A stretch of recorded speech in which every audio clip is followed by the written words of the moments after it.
Today we conclude our series on the liturgical seasons and end right back where we started, in green, the ordinary time. But most of us know in life we really don't end. I think the Lion King had it right. The circle of life.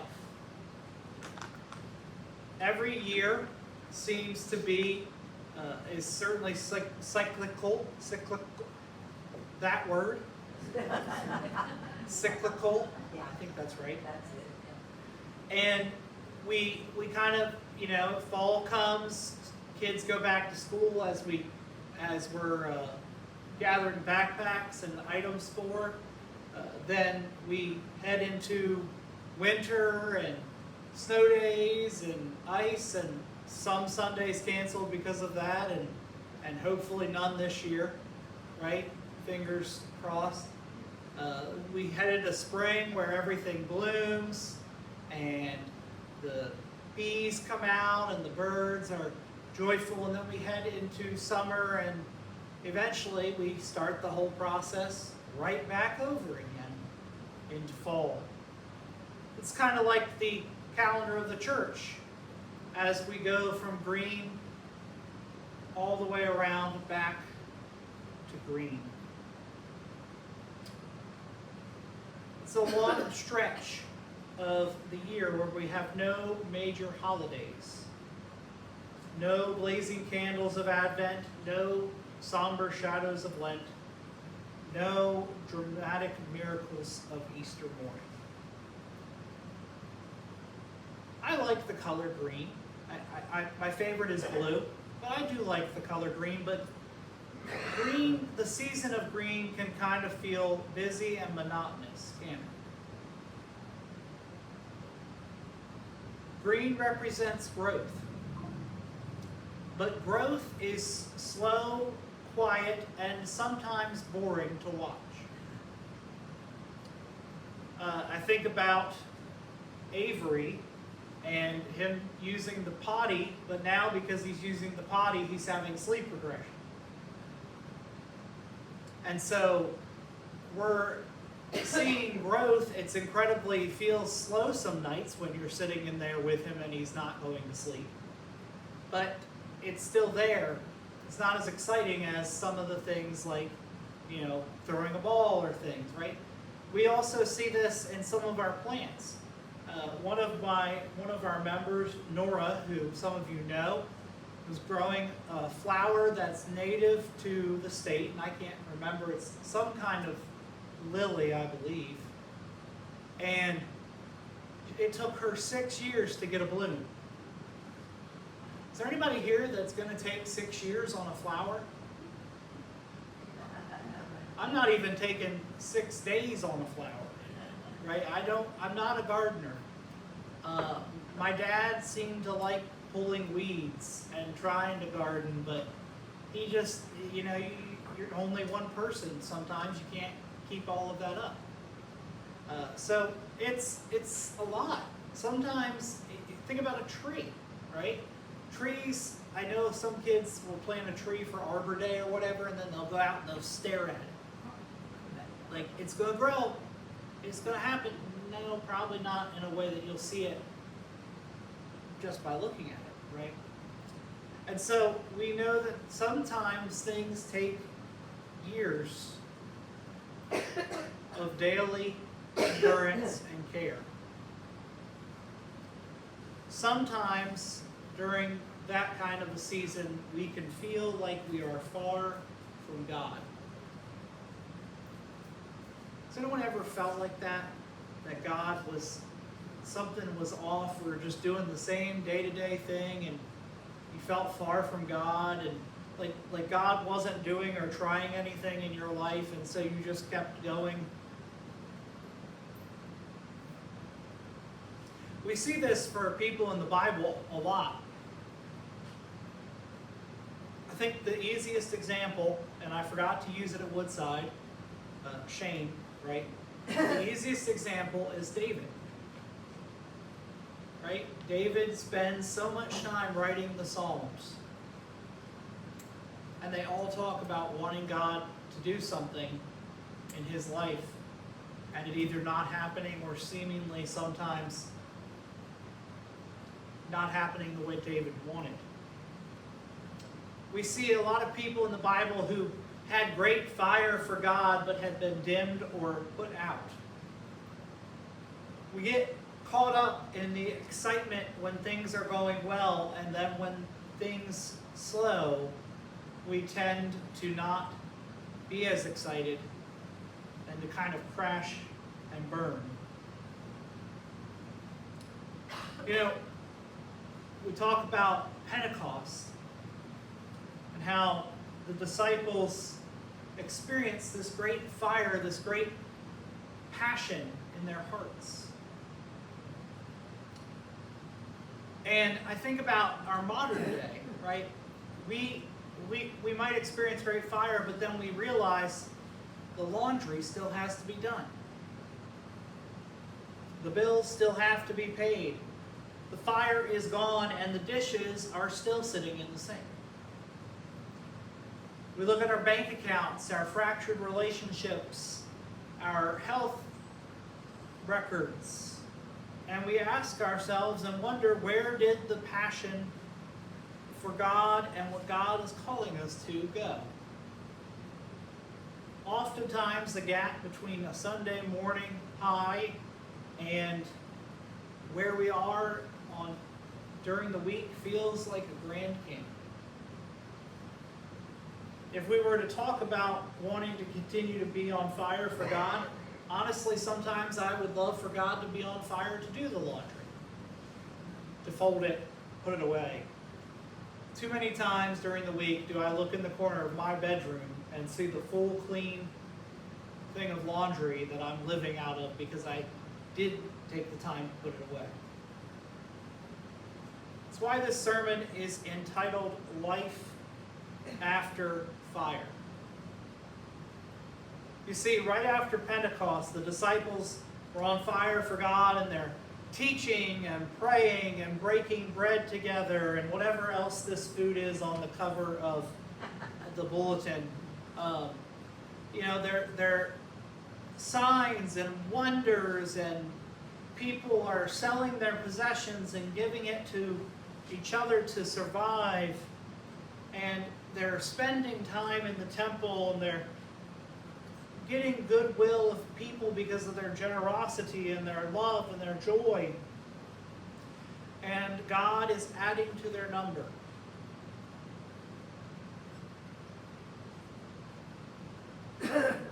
When we read this passage, I don't know if anyone's thought about it this way, but it's the ultimate honeymoon phase of the church. Everything's going great. Everyone is hyped up, and things are happening, and people are being changed, and shakers are shaking, and movers are moving, and all the things seem to be going well. But then we often forget what happens next. In the very next chapters of Acts, they are filled with arrest, public trials, floggings, and doubt, just as much as joy and faith had come in this chapter. The community began to bicker instead of being in perfect harmony. People were overlooked in food distribution. Deep theological arguments that threatened to tear them apart. There were many high and many low moments. Persecution by the empire. People in power were not huge fans of Christians because they encouraged people to know that the rich and the poor were of the same value. That there was no division between them. Things got hard. The honeymoon time of the early church ended, and real life began.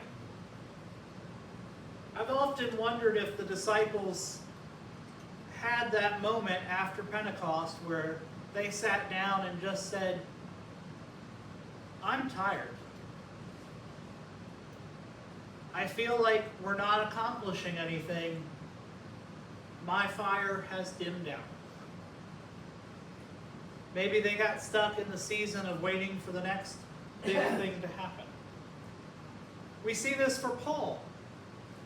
Paul in 2 Corinthians chapter 1 verses 8 and 9 writes, "For we do not want you to be unaware, brothers, of the affliction we experienced in Asia. For we were so utterly burdened beyond our strength that we despaired of life itself." Think about that. This is Paul, who was really in ways the quarterback of the early church. He wrote, or is suspected to have written, half the New Testament. And he is here openly admitting to his friends and those who follow him that he has reached a point of despair so heavy that he didn't necessarily want to live anymore. Doing life, even as a faithful person, is hard. It is not a walk in the park. There are pastors, and they like to be on TV, who like to say that accepting God into your heart is the pill to end all ills. Now, there is some truth to the idea that our perception of things may change when we accept God, and it should change when we accept God in our hearts. But it doesn't necessarily mean that it is a one-way trip, all expenses paid, your life is never going to have challenges thing. You know, oftentimes we watch and look around people in power who are mistreating people who need care the most. I don't know how anyone could think that just simply accepting Christ was the only way, the one end-all be-all to fix things. Because you can accept Christ, but it takes continuing to live as Christ and more after. In life after fire, it's almost like we can become so attracted to the fire we had, sometimes we try to get it back. We try to get back the excitement of a former time while failing to step directly into God's exciting calling here and now. I was at a church, one of my previous appointments, where they kept doing the same thing they had done for 40 years. Over and over again. And not just in events, but also in behavior, in ideas and processing of things. They, in a visioning moment, said that they did not care about the next 50 years. They cared that they got back what they once had and could die and be buried in their church. That's what they wanted. They didn't care if anybody else came. They thought because nobody else had showed up for a while, this church of about 8 to 10 people thought that they were just going to die there and be happy, and that was it. The church would close.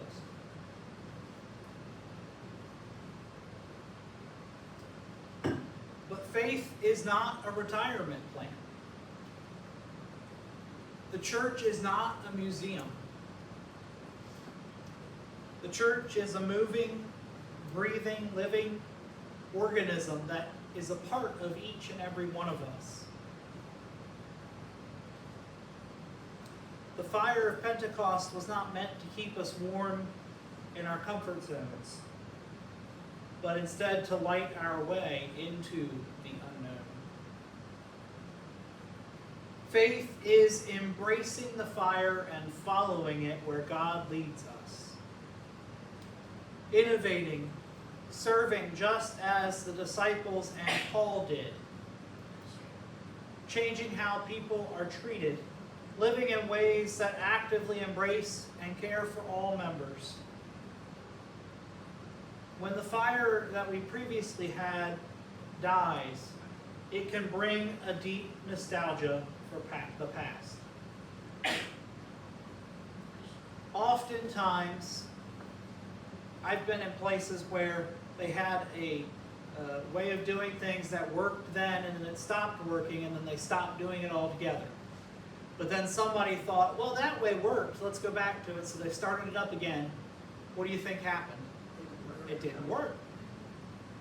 This is what happens because we look back and we think, oh, this time was so great. But we can't simply just manufacture new passion and fire by doing all the old ways again. We are called to keep tending the fire, even if it doesn't burn in the way we want it to. It's easy to forget that the embers are just as important as the fire itself, the embers that are still ablaze beneath and in the wood. We are called to sustain them, to continue to look for the way that God is active in our lives today. Another trap that we oftentimes get caught in as people is the habit of looking for only the big experiences and not just the little ones. We want, if God's going to move, we want God to move like when God broke down the walls of Jericho. Right?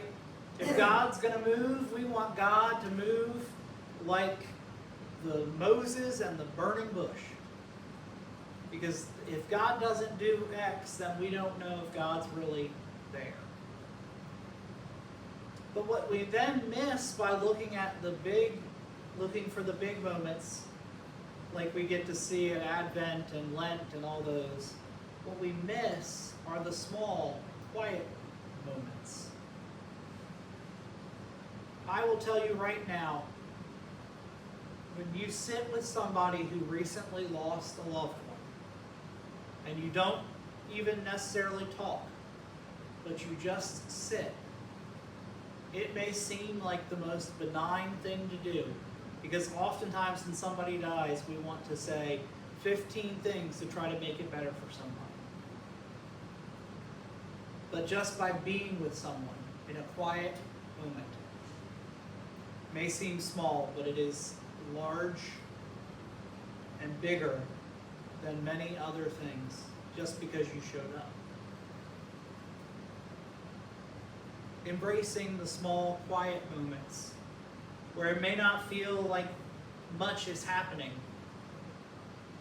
but we know that deep down a lot is going on. How do we tend the fire? What do we do? Because in reality, when I say life after fire, I don't mean that the fire is gone forever. It's still there. But how do we get back to that passion, that way of living and service to people? We show up. There was a pastor who at one point forgot or had no faith whatsoever and continued to show up to their church and preach until that came back.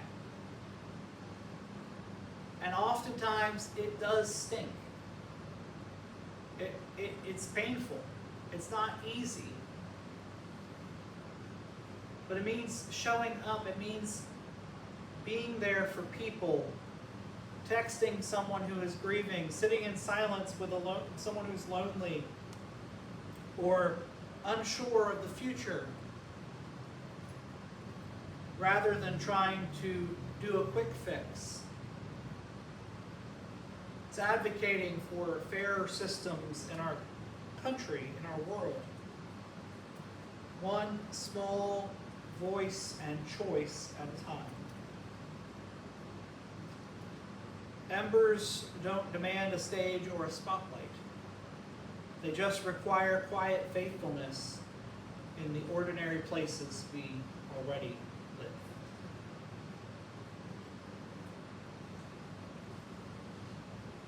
Instead of hungering for the large, spectacular moments, let us simply hunger for the Holy Spirit itself. Whether the Spirit is calling us to change the whole world or just a tiny corner of our very own world. There once was, and I'm going to tell this story. I think about, as a pastor, you get lulled into this trap a lot. And Phil probably can testify to this.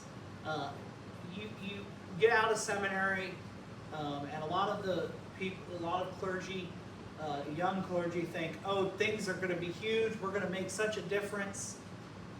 This church is going to grow, and we're going to be 700 plus members right away, and we're going to change the lives of all these people, and we're going to free people and all these things. And you get to your first appointment, and you learn that no, instead you're going to fight over whether you can move a certain piece of furniture. If you don't believe that, let me tell you, I have stories. And I have more than just my own, because I was a pastor's kid. But it's so easy to fall into the trap that you're going to do something huge, and really most of ministry is incremental change, one thing at a time. We saw that through General Conference. It took years of trying to talk to people and convince people to think about things in a different way, and resulted in the changes that happened. So oftentimes we get caught up in that. There's once a pastor, a young guy, whose congregation never really said anything to him about his sermons. Now, I'm not asking you to say multiple things to me about my sermons every day. Don't get me wrong. I'm not going to do this, because I know that. What? Everybody get him. Yeah. So no one ever said a word to him. All right. So he made a decision one day.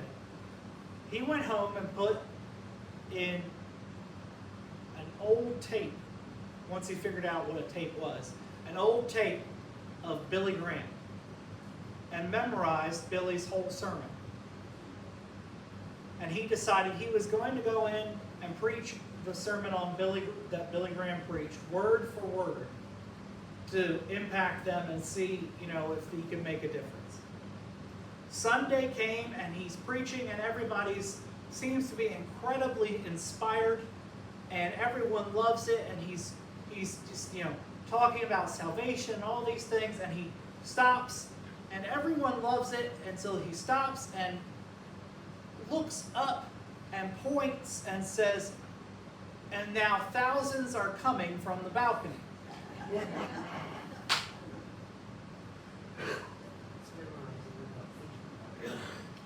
And you see, that would have been okay if, one, the church had a balcony, and two, there were actually thousands.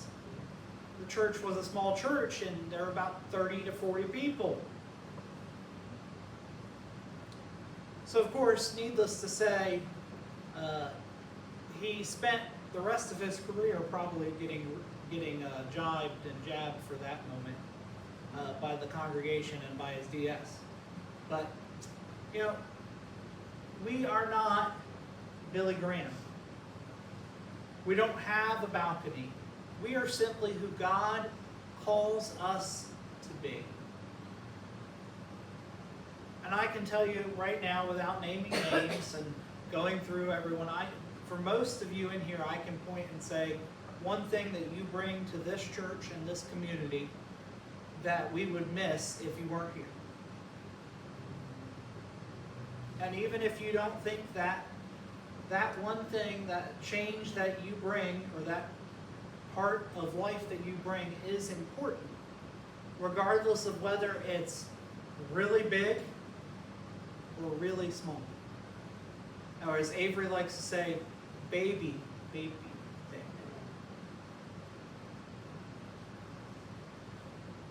In the seasons of the church, there are times where things are not what we think they should be. There are going to be times when we aren't having exciting moments. But what that means is God wants us to follow and see what's next.